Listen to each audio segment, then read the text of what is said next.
কোরিয়ার কিমচির নাম তো সবাই শুনছেন, অনেকেই জানেন। তো এই কিমচি দিয়ে কিন্তু স্যুপ করা হয়। স্যুপ একটা খুবই জনপ্রিয় খাবার, কিমচি চিগে, যেটা এত বেশি জনপ্রিয় যে আমরা রেস্টুরেন্টে গিয়ে খাই। আজকে কিমচি চিগের একটা রেসিপি থাকবে। যেহেতু স্যুপ করব, সাথে সাইড ডিশও করব দুইটা, খুবই তাড়াতাড়ি এবং আপনাদের পরিচিত সাইড ডিশ দুইটাই। আর সাথে ভাত তো রান্না আছেই। মাত্র 12 কি 15 মিনিটের ভেতরেই রান্না হবে একজনের জন্য। মানে আপনাদের দুলাভাইয়ের জন্য আমি কিভাবে 15 মিনিটের ভিতরে রান্না কইরা তাকে খুশি কইরা খুশ মেজাজ কইরা দিতে পারি, আজকের ভ্লগে থাকবে। তার মানে কি আমি কতটা এক্সপার্ট। হ্যালো, আসসালামু আলাইকুম, সবাই কেমন আছেন? আমি কলিকল্পনা, সাউথ কোরিয়া থেকে। আমি একটা মাটির হাঁড়ি নিয়ে নিলাম, বা এই যে একটা মাটির প্লেট বলতে পারেন, বা একটা মাটির ডিশ। আপনি যে কোনো একটা প্যানও নিয়ে নিতে পারেন, একটা হাঁড়িও নিতে পারেন। তার ভিতরে নিয়ে দেবেন কিমচি, বেশ পুরনো কিমচি হলে বেশি সুবিধা হয়। তার সাথে দিলাম চিলি পেস্ট একটুখানি, কোরিয়ান মরিচের গুঁড়ো খুব সামান্য। এখানে আমি একটুখানি মরিচের কুচি দেবো, কাঁচা মরিচ, খুব ঝাল মরিচের কুচি একটু সামান্য দিয়ে দিলাম। আর এই রকমের ক্যান আপনারা কিনতে পাবেন স্যুপ তৈরি করার জন্য, মানে চিগে কুক তৈরি করার জন্য। এইটা দিয়ে আপনি মিয়ক স্যুপও তৈরি করতে পারবেন, মানে মিয়ক কুক, বা এই যে কিমচি চিগে করব, কিমচি চিগেরও আপনি করতে পারবেন। এই ক্যানের ভেতরে যে টুনা মাছটা আছে, এটা সম্পূর্ণভাবে প্রসেসিং করা স্যুপ রান্নার জন্য। আর আমি তো এই যে এই পাশে তো মাটির একটা হাঁড়ি নিয়ে নিছি, সব কিছু একটা একটা করে দিয়ে দিচ্ছি। এইখান থেকে আমি সব দেব না, যেহেতু আমি একজনের জন্য রান্না করব, ঠিক অর্ধেক দেব। আমি একটা চামচ নিয়ে আসছি, আর এই দেখেন আমি এখান থেকে ঠিক অর্ধেক নেব। আপনি পানিটা ফেলেও দিতে পারেন বা পানি সহ নিতে পারেন। আমি পানি সহই নেব, ঠিক অর্ধেক নিয়েই নেব। ব্রাউন কালারের সল্ট আর সিজনিং সল্ট দিয়ে দেবো স্বাদ মতো। এখন আপনি বলতে পারেন এখন তো কিছুই দিলেন না, স্বাদ মতো কীরকম? আপনি অল্প একটু দেন, পরে লাগলে আবার দিয়ে নেন। আমি হালকা করে অল্প পানি দেব, একজনের জন্য তো খুব বেশি আর পানি দিব না। দেখে দেখে আবার একটুখানি দিলাম, দেখেন আবারও একটু দিলাম। একটু নাড়িয়ে চাড়িয়ে চুলায় মিডিয়াম আঁচে বসাই দিছি। এখন এই পাশে আমি পেঁয়াজ আর মরিচ কুচি করে লবণ দিয়ে মাখাই নিছি। শুধুমাত্র একটা ডিম এই যে ভালো করে ফেটে নিলাম। আর ওই পাশে আমি আলু একটুখানি কুচাই রাখছি, ছোট্ট একটা আলু। এইদিকে কিমচি চিগে কিন্তু টকবক করে ফুটতেছে, দেখেন কালারটাও কত সুন্দর আসছে। এর ভিতরে কিন্তু আমি আর কিচ্ছু দেইনি। নিয়ে আসলাম থুপু। এই থুপু কিন্তু সয়াবিনের বীজ দিয়ে তৈরি করা হয় এবং খুবই খেতে সুস্বাদু। না খুব বেশি একটা স্বাদ এইরকম না, তবে অন্য খাবারের সাথে এরকম দিয়ে খাইলে পরে অনেক বেশি ভালো লাগে। তা আমি একটু একটু এখানে পিস করে দিয়ে দিচ্ছিলাম। আপনি চাইলে টুকরো টুকরো করে দিতে পারেন। আমি এইভাবে দিচ্ছি, দেখতে একটু সুন্দর লাগে। দিয়ে দিলাম, জাল তো হচ্ছে, আর উপরে দিয়ে দিলাম গ্রিন অনিয়ন কুচি করা। এবার একটু ঢেকে রাখবো, উতরালেই কিন্তু রান্না হয়ে গেছে। এইখান থেকে টিপস থাকবে, আমি কিন্তু এখন এটাকে ঢেকে পাশের একটা চুলার উপরে উঠায় রাখবো, আর অন্য রান্নাগুলো রান্না করে নেব। একটু পরে ওইটা আবার গরম করব। এখন আমি কড়াইতে একটুখানি তেল দিলাম, তার ভিতরে ডিমটা দিয়ে নিলাম। এটাকে আমি সুন্দরভাবে আমাদের দেশের মতো রোল রোল করে নেব। মানে একটা ডিম তো, আর খুব বেশি আর করার দরকার নেই। হালকা করে বোটে বোটে ভাজা দিয়ে নেব, যেন কিছুটা কোরিয়ান স্টাইলের মতো চলে আসে। খুব বেশি একটা আসবে না, কারণ একটা ডিম যেহেতু। তারপরও আমি চেষ্টা করব হালকা হালকা করে একটুখানি মোটা করার জন্য ডিমের এটা। এই ডিম ভাজি হইতে হইতে আমি আরেকটুখানি বলে নিই, ওই যে আমি স্যুপটা নামাই রাখছি, এটা কিন্তু গরমই আছে। কোরিয়ান মাটির হাঁড়িগুলো অনেক গরম থাকে। আর এই রান্নাটা আমি করি সাধারণত আপনাদের দুলাভাই যখন আমাকে ফোন করে যে সে অফিস থেকে রওনা দিছে, ঠিক তখনই আমি রান্না করতে যাই। মানে ওর ভেতরে আমি রান্না করে এসে বসে পড়ি। ওর আস্তে আস্তে এসে যখন গোসল করে খাইতে বসে, ওই গোসলে গেলেই আমি স্যুপটা গরম করতে দেই, তারপরে টেবিলে গরম গরম সার্ভ করি। আর এর ভেতরে কিন্তু ডিম বা সাইড ডিশ যাই থাকুক না কেন গরমই থাকে।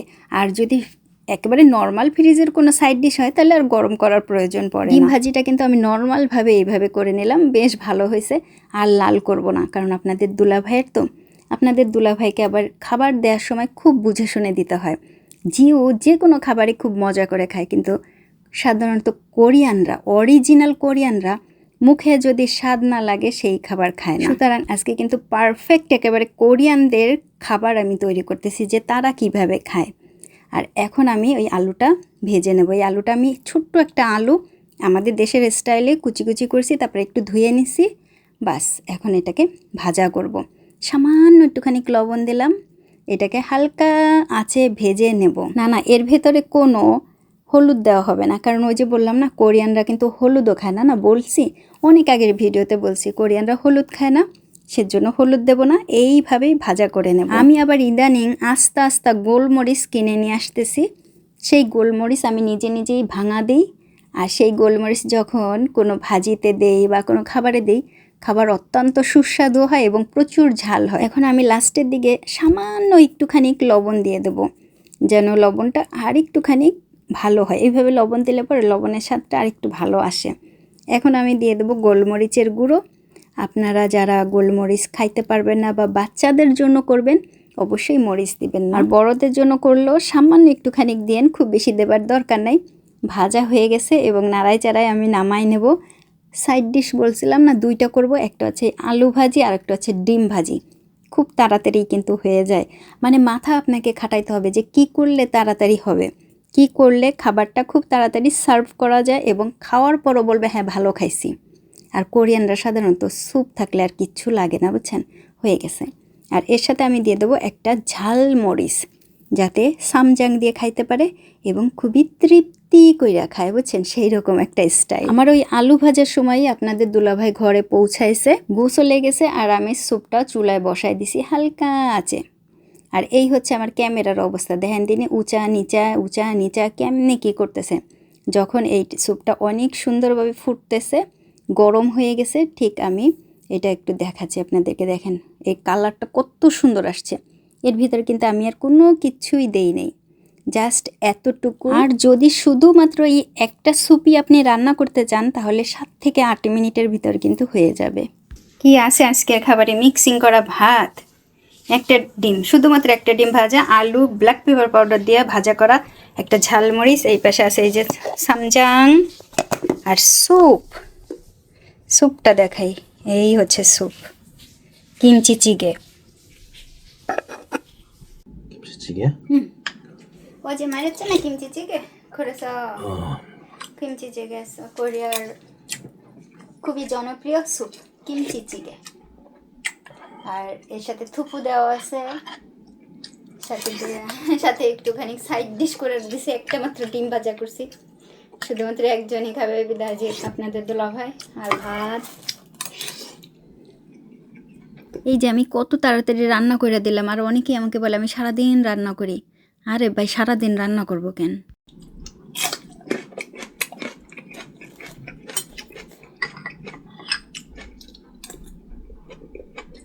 어때 숲?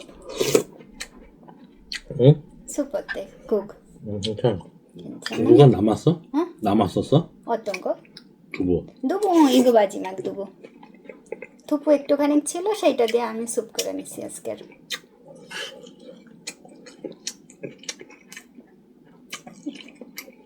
그것도 먹어. 감자 아마 괜찮을걸? 블랙페퍼 파우더 넣었어. 고춧가루 넣었어 감자에. 블랙페퍼 파우더 দিছি। 어때? 괜찮은데 너무 많이 넣었다. 블랙페퍼 너무 많이 넣었어. অনেক দেয়া ফেলছি ব্ল্যাক পেপার পাউডার, অনেক ঝাল হয়। আর গুঁড়ো করা তো 밥 필요면 말하면 돼. 따로 그러죠? 국 먹으러? 오케이, 천천히 먹으면 돼. ধীরে ধীরে খাইলেই হবে।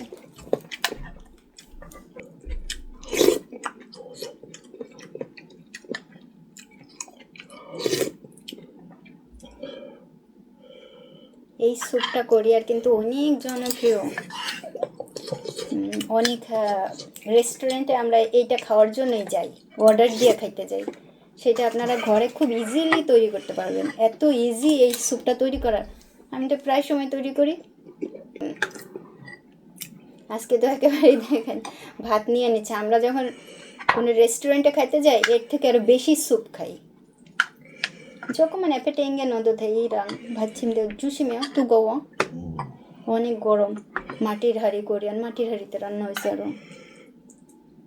রান্নাটা মাত্র কয়েকটা মিনিট লাগে রান্না করতে,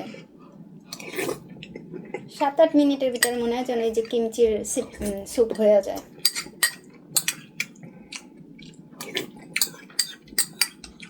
কত ভালো হয়েছে দেখেন, দেখছেন ভাত সব দিয়ে আনিছে। 김치 없어? 김치 있어. 일부러 안 줬어. 김치 고기니까. 응. 그래서 김치 안 줘. 아 맞아. 김치 없다 그랬잖아. 잘라야 되는 거 아니었어? 잘랐잖아. 맞아. 나는 잘랐지.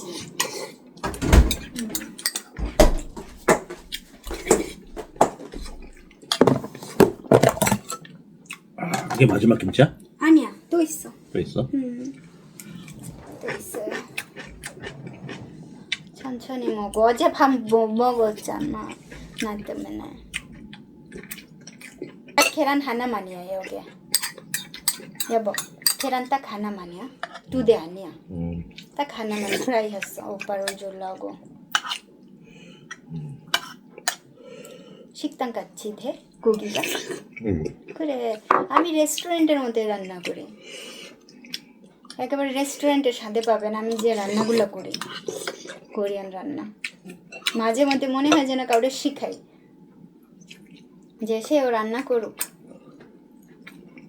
যাদের কোরিয়ান হাজব্যান্ড বা ধরেন কোরিয়ান কাউকে খাওয়াইতে চায়, বা মাঝে মধ্যে যারা এই ধরনের স্যুপ করে খাইতে চায়, যে ভাতকে